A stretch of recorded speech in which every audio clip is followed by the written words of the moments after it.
Bonjour, chers internautes de Notre-Dame TV. C'est un réel plaisir pour moi de vous retrouver à la faveur de cet entretien au cours duquel il sera question de la semaine de prière pour l'unité des chrétiens.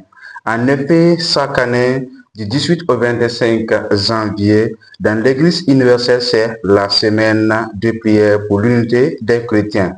Qu'est-ce que la semaine des prières pour l'unité des chrétiens? Pourquoi la tenir? Quel est l'objectif?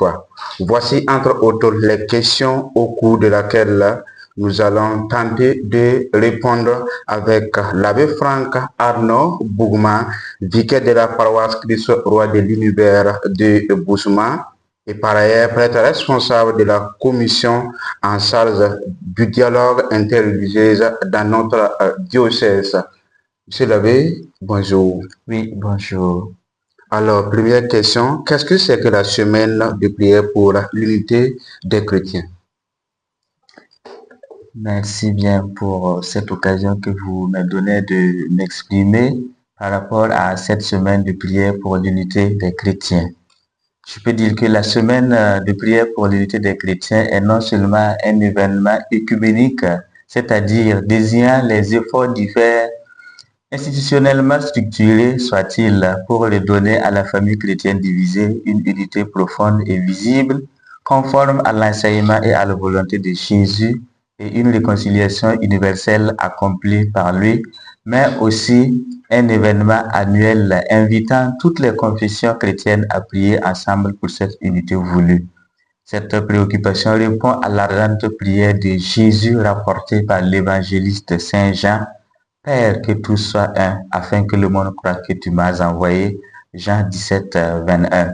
Elle se déroule traditionnellement du 18 au 25 janvier, entre la fête de la chair de Saint-Pierre 18 janvier et celle de la conversion de Saint-Paul le 25 janvier, autour d'un thème élaboré par les groupes écuméniques des différents pays.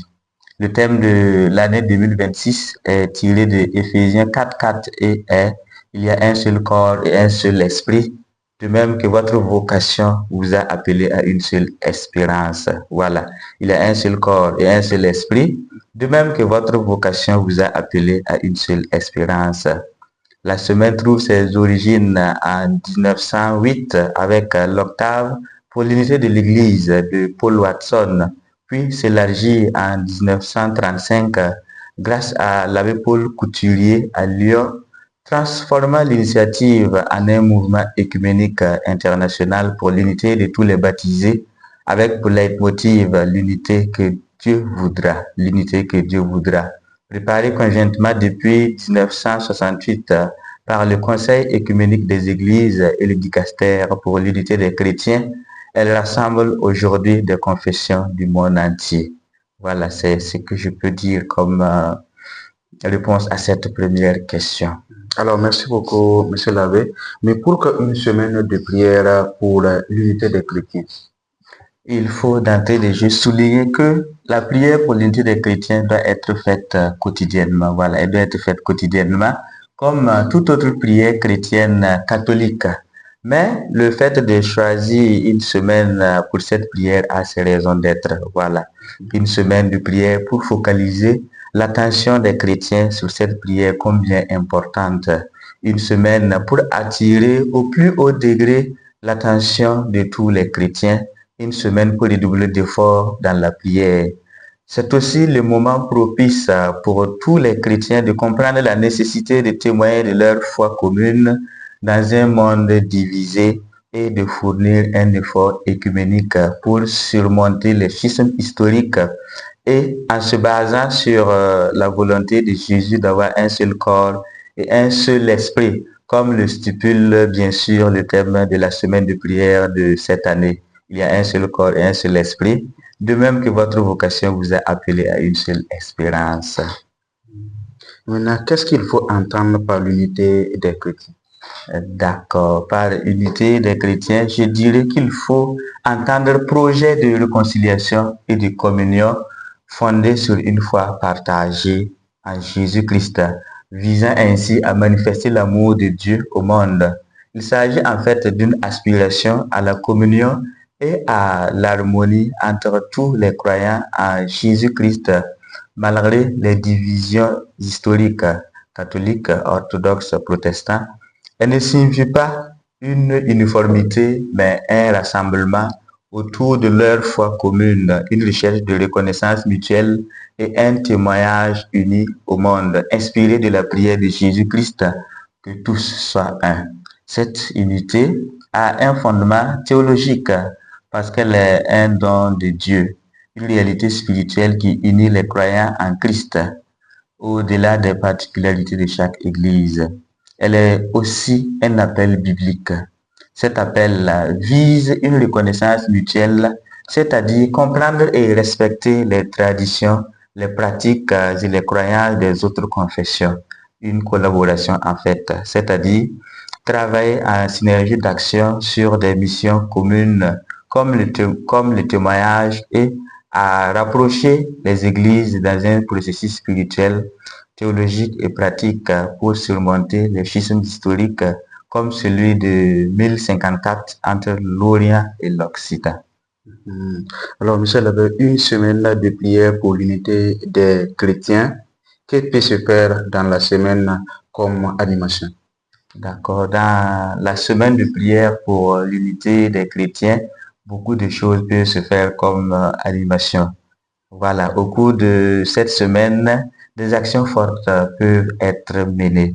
Il s'agit entre autres de célébrations écuméniques interconfessionnelles. Et ces célébrations peuvent inclure des célébrations communes et ou des messes avec des veillées thématiques. On peut organiser des offices religieux réunissant catholiques, protestants et orthodoxes avec des lectures partagées et des chants. Ensuite, on peut avoir des études bibliques. Il s'agit là de proposer des études avec des questions pour la réflexion en groupe autour de l'héritage commun. Des temps de silence et d'adoration, on peut proposer des moments de recueillement intérieur pour écouter Dieu loin du bruit. Voilà, pour écouter Dieu loin du bruit. On peut aussi avoir des jeux sur l'unité et des soirées de musique sacrée. Et tout ça entre catholiques, protestants et orthodoxes. On peut aussi avoir des projets d'action sociale pour incarner le message de réconciliation. Voilà, incarner le message de réconciliation, c'est-à-dire s'engager ensemble dans des projets d'aide aux plus démunis et de réconciliation pour vivre concrètement l'unité. On peut aussi partager des repas au cours desquels on fait des partages d'expériences. Au cours de ces repas, les catholiques, les protestants et les orthodoxes peuvent témoigner et apporter leur expérience dans leur confession et tout ça autour d'un repas. Sur le chemin vers l'unité, et quelles peuvent être les difficultés? Sur ce beau chemin vers l'unité des chrétiens, on rencontre beaucoup de difficultés. Elles ne sont pas à négliger du tout. Il y a entre autres les blessures historiques. Voilà, l'histoire et la mémoire nous rappellent toujours les traumatismes passés à cause des persécutions, malentendus et schismes qui créent des méfiances tenaces et des blessures difficiles à guérir. Il y a aussi les désaccords théologiques profonds, les divergences sur des points doctrinaux, par exemple sur l'Eucharistie, le ministère de l'évêque et le rôle du pape. Toutes ces divergences restent des obstacles majeurs. Il y a aussi les stéréotypes culturels. Il y a la peur de perdre ses spécificités catholiques, orthodoxes ou protestantes et les préjugés culturels empêchent une reconnaissance mutuelle sincère. Il y a aussi la peur de perdre son identité ou de diluer sa foi. Les uns et les autres ont peur du frottement et qui peut amener à perdre l'identité ou à diluer sa foi. Donc tout ça, ce sont des barrières sur ce chemin de l'unité vers les chrétiens. Il y a aussi les conflits personnels et les péchés intra-ecclésiaux. Par péché intra-ecclésiaux, il faut comprendre orgueil et aussi commérage. L'orgueil et les commérages, la peur et le refus de se remettre en question affaiblissent l'unité de l'Église et détournent le plus souvent de l'objectif. Et enfin, on peut noter un certain manque d'ouverture. On est prêt à parler de cette unité, mais en quelque sorte, on se renferme sur soi-même. Donc, ce manque d'ouverture aussi est une difficulté que nous rencontrons, voilà, sur ce chemin vers l'unité des chrétiens. Merci beaucoup, M. Lavé. Mais quel message lancez-vous aux chrétiens, surtout ceux du Burkina Faso? Dans ce contexte de crise sécuritaire qui met à mal l'unité et la cohésion sociale, nous voudrions demander à tous les chrétiens d'ici et d'ailleurs de redoubler d'efforts et d'ardeur dans la prière pour cette unité, on ne peut plus importante et nécessaire, et à faire leur cette prière de Jésus-Christ, le Ut Unum Sint, que tous soient un.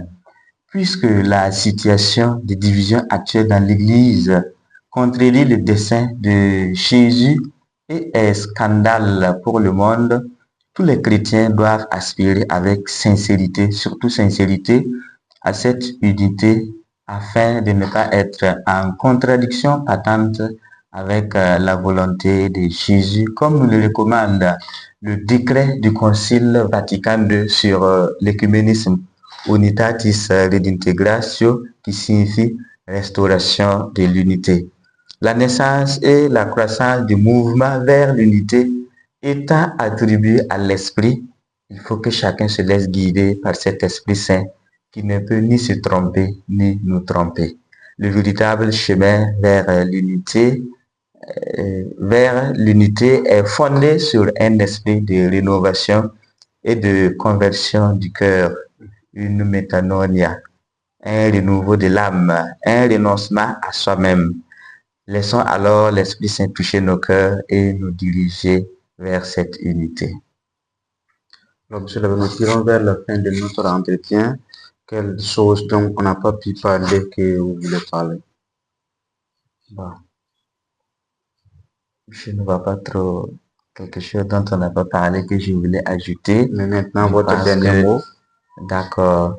Nous voulons dire simplement merci pour l'occasion que vous nous avez accordée de pouvoir nous exprimer devant vos micros et d'apporter un peu plus de lumière. Puisse cette émission porter du fruit auprès de tous les téléspectateurs. Nous prions pour que l'Esprit Saint fasse ton travail en tout un chacun de nous. Amen. Bien, chers internautes de Notre-Dame TV, nous sommes au terme de notre entretien qui, je vous le rappelle, apporte sur la semaine de prière pour l'unité des chrétiens qui se tiendra du 18 au 25 janvier dans l'Église universelle. Nous étions avec l'abbé Franck Arnaud Bougma, vicaire de la paroisse Christ-Roi de l'univers de Epoussuma et par ailleurs être responsable de la commission en charge du dialogue interreligieux dans notre diocèse. Nous lui disons merci et merci également à vous de nous avoir suivis.